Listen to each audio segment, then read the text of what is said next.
Hello darlings and welcome to our channel. For those of you new on here, please like, share and subscribe.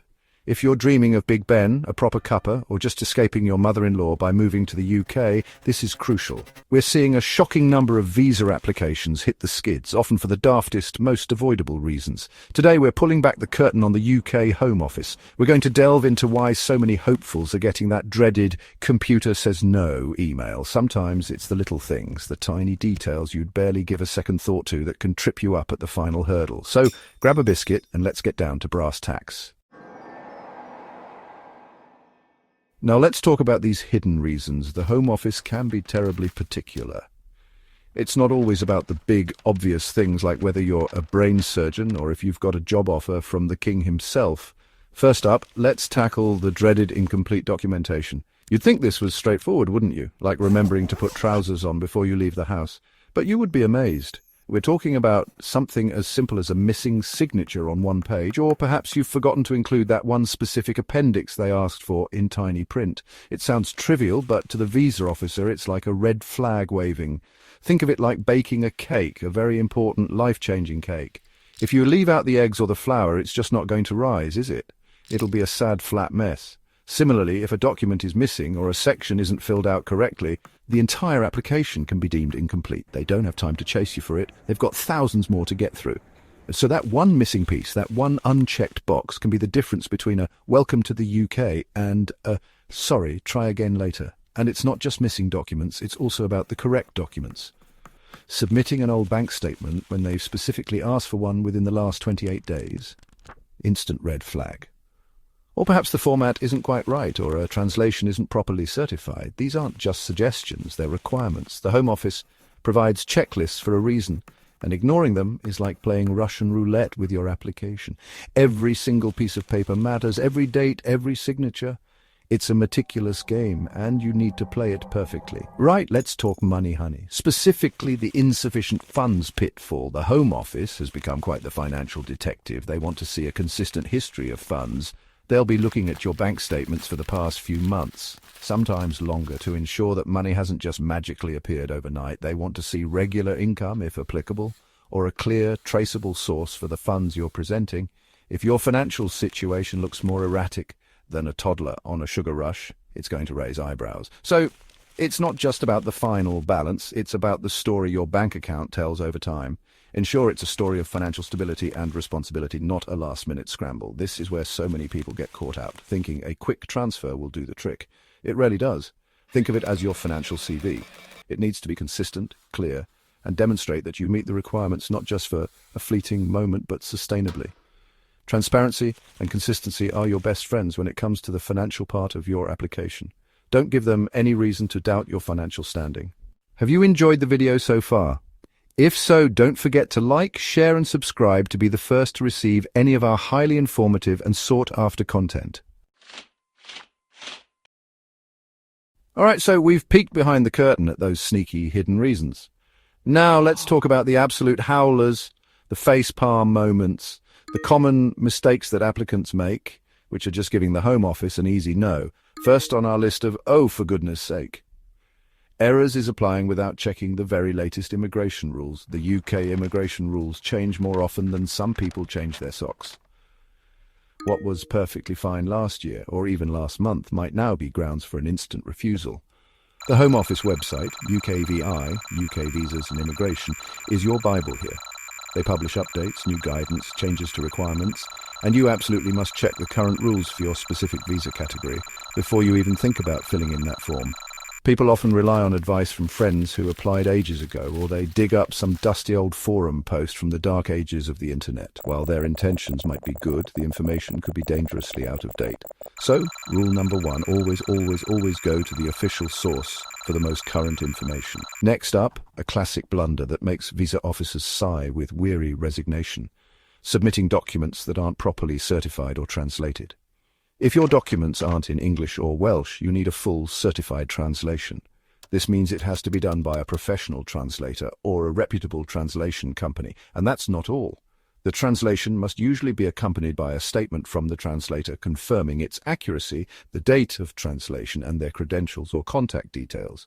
Skimping on this or trying to do it on the cheap with an unaccredited source is a recipe for disaster. If they can't trust the translation, they can't trust the document, and if they can't trust the document, well, your application is heading for the shredder. The same goes for certified copies of documents. Sometimes you're asked for a certified copy rather than an original. This means getting a qualified person, like a solicitor or a notary, to confirm that the copy is a true likeness of the original. Just photocopying it yourself and writing, "This is a true copy, honest gov," won't cut it.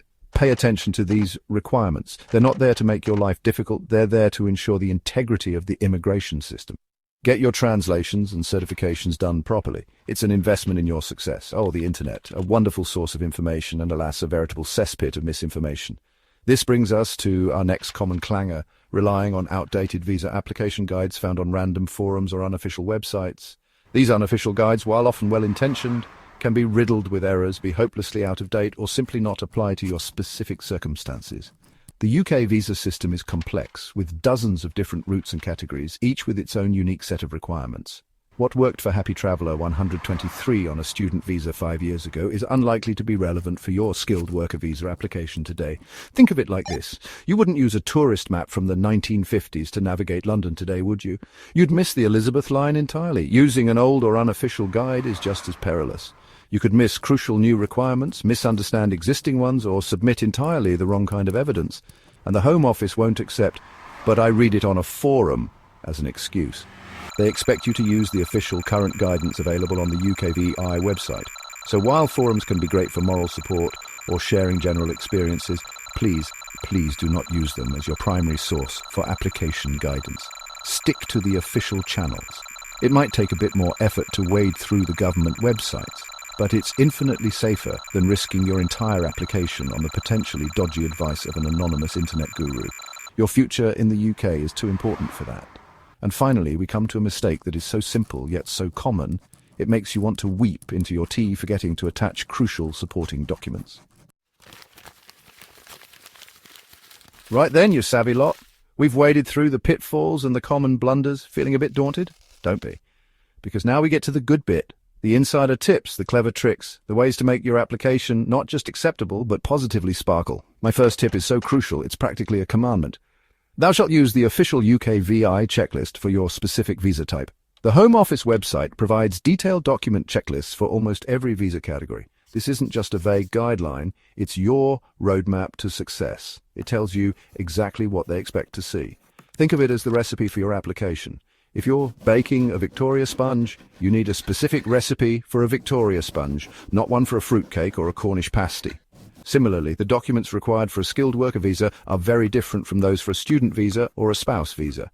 Using a generic list or one for the wrong category is like trying to unlock your front door with your car key. It just won't work. So your first port of call before you gather a single piece of paper should be to find the precise up-to-date checklist for the exact visa you are applying for on the gov.uk website. Download it, print it out, worship it if you must. Then, as you gather each document, tick it off. This simple act will ensure you don't miss anything vital and that you're providing exactly what's required. No more, no less. It's your best defense against that dreaded incomplete application refusal. Don't just glance at it, study it. Understand why each document is being asked for. This will help you ensure that the documents you provide actually meet the underlying requirement. Sometimes the name of a document in your home country might be different, but if it serves the same purpose and contains the same information, it might be acceptable, but you need to be sure. The checklist is your best friend in navigating these nuances. Next up, let's talk about the fine print, specifically on your bank statements and employment letters. These documents are absolute linchpins of many applications, and even the tiniest error or inconsistency can cause big trouble. So my advice is to scrutinize them with the intensity of a hawk spotting its dinner. Double-check every date, every figure, every name, every detail. Then, when you think you're done, triple-check it. And then, if possible, get a fresh pair of eyes, a trusted friend, a family member, or even a professional to look over them too. Why all the fuss? Well, for bank statements, as we've discussed, they need to show the required funds for the required period without any suspicious transactions. Are all the pages there?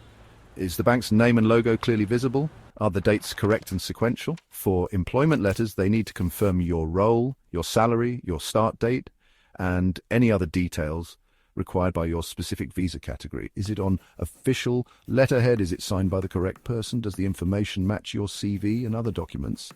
It's amazing how easily small mistakes can creep in. A typo in your salary, an incorrect start date, a missing page from a bank statement. These might seem like minor things, but to a busy visa officer, they can be red flags. They might think you're being careless, or worse, trying to deceive them. And remember, they're not going to call you up to clarify a small point. They're more likely to just refuse the application if something doesn't add up. So treat these documents like precious jewels. Ensure they are pristine, accurate, and complete. If you have online bank statements, make sure they meet the Home Office requirements for authenticity. Sometimes they need to be stamped by the bank. If your employment letter is from a small company, ensure it looks professional and credible. Taking that extra time to meticulously review these key documents can genuinely be the difference between success and failure. Please like, share, and subscribe. Right, let's tackle the elephant in the room, or rather the refusal letter that might have landed on your doormat, or more likely pinged into your inbox with all the subtlety of a foghorn. It's a horrible feeling, isn't it? Like being told your prize-winning cake has a soggy bottom. But listen to me, a visa rejection is not necessarily the final word on your UK aspirations. So before you dramatically fling yourself onto the sofa and declare your life over, let's talk about a bounce-back plan, because they're often a way forward. First things first, allow yourself a moment. It's perfectly natural to feel disappointed, frustrated, even a bit angry. You've put time, effort, and probably a fair bit of money into this. So have a cup of tea or something stronger. I won't judge. Vent to a friend, do what you need to do. But then, and this is crucial, you need to switch from emotion to action. The key is to understand your application was refused. That refusal letter isn't just bad news, it's also a diagnostic tool. Read that letter carefully, then read it again and again. The Home Office is required to give reasons for their decision. These reasons are your starting point. Are they clear? Do you understand them? Sometimes the language can be a bit official, shall we say. But buried in there are the clues to what went wrong. Was it a document they felt was missing? An issue with your financial evidence? Did they not believe your intentions were genuine? Pinpointing the exact reasons is step one. Don't just assume they're right either. Caseworkers are human. They can make mistakes. It's possible they've misinterpreted something or overlooked a crucial piece of evidence you did provide. This is why understanding the refusal is so important. It will determine your next steps. Is it something you can easily fix with a new application? Or is it a more fundamental issue that needs a different approach? Knowledge is power here. Now let's look at some common scenarios. If the refusal is due to a simple error on your part, like forgetting a document or providing one that wasn't quite right, then often the most straightforward route is to prepare and submit a fresh application, making absolutely sure you address the specific points raised in the refusal. This time, you'll be armed with the knowledge of what went wrong, so you can make your new application watertight. It's like getting a second chance at that exam, knowing exactly which questions you fluffed up last time. Phew, we've been through quite the journey today, haven't we? From the sneaky reasons visas get binned to the downright daft mistakes people make, and hopefully some rather brilliant tips to get you on the path to approval. It can all seem a bit overwhelming, like trying to assemble flat-pack furniture in the dark after 3 glasses of sherry. But honestly, the main takeaway is this. With careful preparation, attention to detail, and the right information, navigating the UK visa system is entirely achievable. The UK is a fantastic place, full of opportunity, history, and slightly odd weather, and your dream of living, working, or studying here is valid and important. Don't let the fear of bureaucracy or a past hiccup put you off. Thanks so much for watching. Please don't forget to support the channel by liking, sharing, and subscribing. Stay fabulous, and we'll see you in the next video.